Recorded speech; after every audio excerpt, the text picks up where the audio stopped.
तो मित्रों नमस्कार प्रणाम रहुआ देखते भूषण भोजपुरिया के हमार मौजूदगी बा बिहार विधानसभा परिसर में।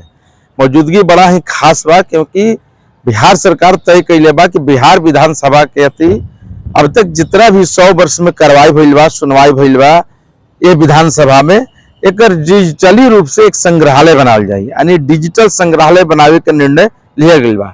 ये पूरा बिहार विधानसभा है, देख ली कितना खूबसूरत बा। पेड़ पौधा से लेकर के या के वातावरण से लेकर के सब कुछ बड़ा ही अत्याधुनिक और बड़ा ही खूबसूरत बड़ुए ये बिहार विधानसभा के परिसर है।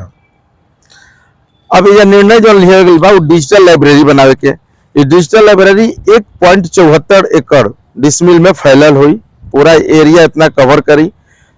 46 करोड़ 76 लाख के लागत से ये लाइब्रेरी बनी। पूरा 100 वर्षों के जितना भी चुनाव के संचालन और यहाँ कैबिनेट के जो संचालन भइल बा और बिहार विधानसभा जो कार्रवाई भइल बा ओकर में लेखा जोखा सब कुछ अनोखा तरीके से अत्याधुनिक तरीके से प्रदर्शित कल जाए, जो युवा पीढ़ी से लेकर राजनेता से लेकर के तमाम वैसे लोग जान सकेंगे जो बिहार को जानना चाहते हैं।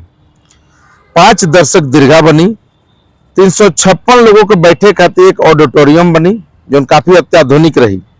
50 लोगों के बैठे खातिर मीडिया खातिर एक अलग से गैलरी बनी और 50 लोग के बैठने के क्षमता वाले एक अलग से और गैलरी बनी, जहां पे बैठ के विचार विमर्श करके वाद विवाद और गहन चिंतन मनन यह विषय पर कल जा सकेला। 5 गो जो दर्शक दीर्घा बनी एकरा में विधानसभा के 100 वर्ष के इतिहास के लेखा जोखा कर्पूरी ठाकुर से लेकर या जो बिहार के पहला मुख्यमंत्री श्री कृष्ण बाबू से लेकर के अब तक लालू प्रसाद यादव से लेकर के नीतीश कुमार तक जो भी भाषण की कार्रवाई बा, जो भी बिहार के लिए अनूठा पेशकश कर गई बा, बिहार के विकास के लिए जो निर्णय लिया गया बा, इस सब कुछ के लेखा जोखा में डिजिटली रूप में रही। जैसे ओकरा टच करब तो सब कुछ आ जाए। नीतीश के बारे में टच करब तो नीतीश के बारे में जानकारी, कर्पूरी ठाकुर के बारे में जानना चाहिए तो ओकरा के टच करब तो कर्पूरी ठाकुर के फोटो के नीचे जैसे स्क्रीन टच करब तो सब कुछ लेखा जोखा उनकर आ जाए। कब जन्म भइल रहे, का जन्म रहे, का कार्रवाई भइल रहे, का विधानसभा में क्लियर रहा, ये तमाम लेखा जोखा में मौजूद रही। ये जो अत्याधुनिक किस्म के डिजिटल लाइब्रेरी बन रहा बा। तो कोई भी देश के, कोई भी संस्कृति के, कोई भी संस्कार के दर्शावे खातिर लाइब्रेरी बहुत ही उत्तम संग्रहालय उदाहरण होला। संग्रहालय में वो सब कुछ प्रदर्शित रहेला जौना से वो राज्य के संस्कार संस्कृति के समझल जा सकल बा।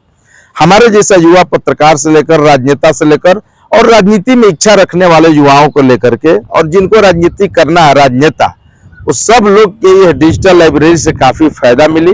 ये काफी बढ़िया प्रपोजल बा। भवन निर्माण विभाग एक निर्माण करा रहल बा, एजेंसी के चयन कर लिया गया बा, बहुत जल्द पर काम शुरू हो जाये और यही बिहार विधानसभा परिसर में डिजिटल लाइब्रेरी बन के तैयार हो जाये। तो काफी अच्छा निर्णय बा, सुंदर पहल बा। तो सब देखत रही, समझत रही, जानत रही।